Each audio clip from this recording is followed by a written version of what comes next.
aujourd'hui, enfin surtout hier est décédée une grande figure J'en parlais dans la revue de la presse. Une grande figure israélienne. Il s'agit d'Ora Namir.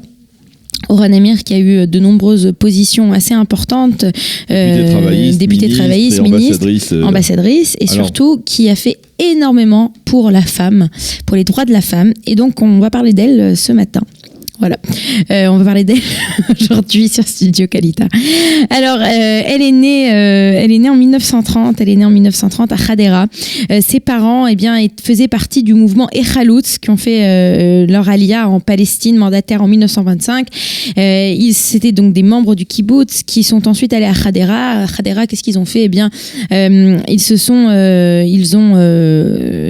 sont occupés à travailler la terre. Et en 1936, ils vont faire partie des familles qui vont fonder le Moshav Rogla dans le Emek Refer, et c'est là où Ora ainsi que sa sœur vont grandir.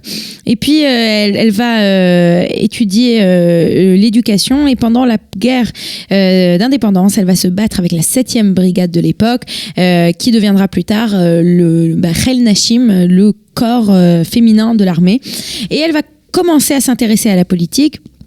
Avant cela, elle va toujours s'intéresser beaucoup à la politique et à la diplomatie. Ce seront les deux fers de lance. Et la diplomatie, entre autres, parce que très tôt, dans les années 50, elle va aller étudier à New York. Et c'est peut-être cette ouverture au monde qui va l'accompagner toute sa vie. Et elle va donc se marier une première fois avec Moshe Nachshon, dont elle va divorcer. Et en 1959, elle va rencontrer un jeune... non, il n'est pas très jeune. Non, il n'est pas jeune, mais il venait de perdre sa femme. Donc, c'était un jeune veuf. Un jeune veuf, voilà, je cherchais le mot. Un jeune veuf qui s'appelle Mordechai Namir. Et la même année où il se marie, alors Mordechai Namir a 33 ans de plus qu'elle. Mordechai Namir, ceux qui habitent Tel Aviv, ça, c'est... Tout droit. C'est l'une des plus grandes artères de la justement, c'est une des artères de Tel Aviv, puisqu'il a été le maire de Tel Aviv. Donc, quand il se marie en 1959, elle a 29 ans, il en a 52. Et c'est justement cette même année qu'il va devenir le maire de Tel Aviv. Maire de Tel Aviv qu'il sera pendant 10 ans, de 59 à 69.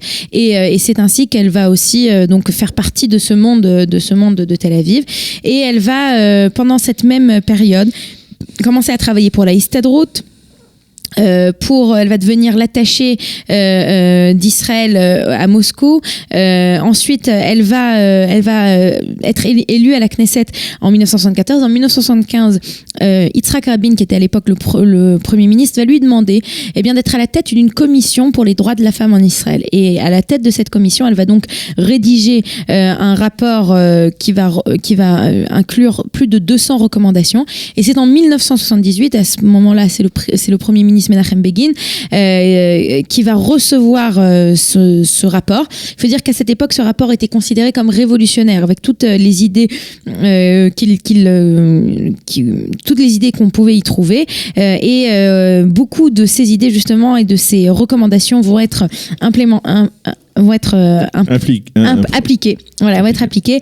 Entre autres, par exemple, essayer de donner des salaires plus égaux entre les hommes et les femmes. Et donc, elle va faire un travail assez important dans ce domaine. Elle va aussi continuer pendant toutes ces années à la Knesset. Elle sera longtemps à la Knesset. Elle va ses chevaux de bataille. Voilà, ce sera fer de lance, fer de bataille, chevaux de lance. Ça va être l'éducation et le social. Et donc, c'est ainsi qu'elle sera à la tête j'ai du mal ce matin, c'est une catastrophe. Du comité. Tout le monde a du mal ce matin. Même notre ami Olivier avait du mal avec le français. Là. C'est le lundi matin. C'est un souvenir du dimanche matin. Voilà. Le lundi au soleil. Donc, elle sera à la tête de la commission de la Knesset pour l'éducation et de la culture. Elle sera appelée la Mora, la Ganenet Léomite, la puéricultrice nationale.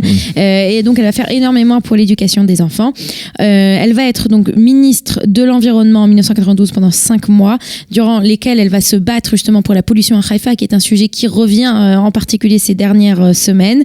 Et elle va, de 96 à 2000, à la fin de sa carrière publique, elle sera l'ambassadrice d'Israël en Chine, à des périodes qui sont très importantes pour le développement justement des relations bilatérales bilatérale entre les deux pays. Et elle va donc décéder hier à un âge assez avancé.